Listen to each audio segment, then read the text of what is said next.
Bonjour, je m'appelle Fabienne Voisin, je suis directrice générale de l'Orchestre national d'Île-de-France. L'Orchestre national d'Île-de-France qui présente donc son nouveau studio, le Studio.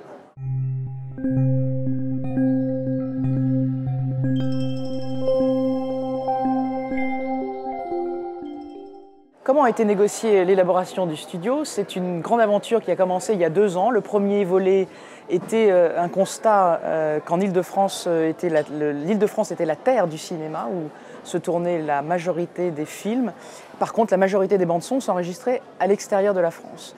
Et donc tout l'enjeu de ce studio a été d'imaginer un studio qui puisse donner tous les arguments, toutes les raisons pour relocaliser l'enregistrement de bandes-son en France. Il y a une vraie politique de volonté de donner toutes les conditions nécessaires aux professionnels du son, quels qu'ils soient, de venir enregistrer au studio de l'orchestre. Nous avons consulté pendant 2 ans les ingénieurs du son, tous les gens qui étaient liés de près ou de loin au son, de façon à rêver un instrument qui puisse réunir tout ce que les ingénieurs du son ont besoin, c'est-à-dire technologie. On va avoir un studio high-tech qui va proposer la mise en œuvre du son immersif Dolby Atmos. On est en train d'obtenir l'accréditation pour cela.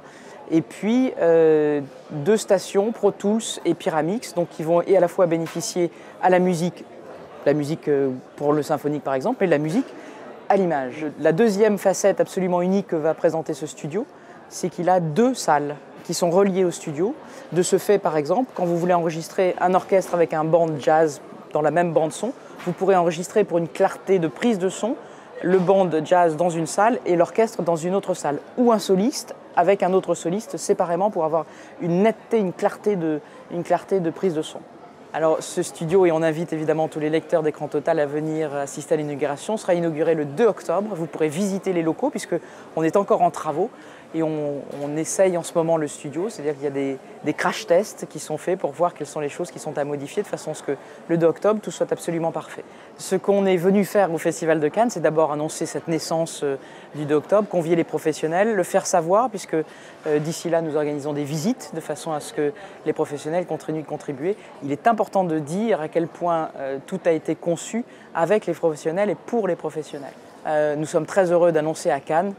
Vous me demandiez quelle était l'annonce qui est faite à Cannes. L'annonce qui est faite à Cannes, c'est Gabriel Yared a accepté d'être le parrain de ce studio. Il nous accompagnera dans la naissance et pour porter à la connaissance de tous la naissance de ce studio.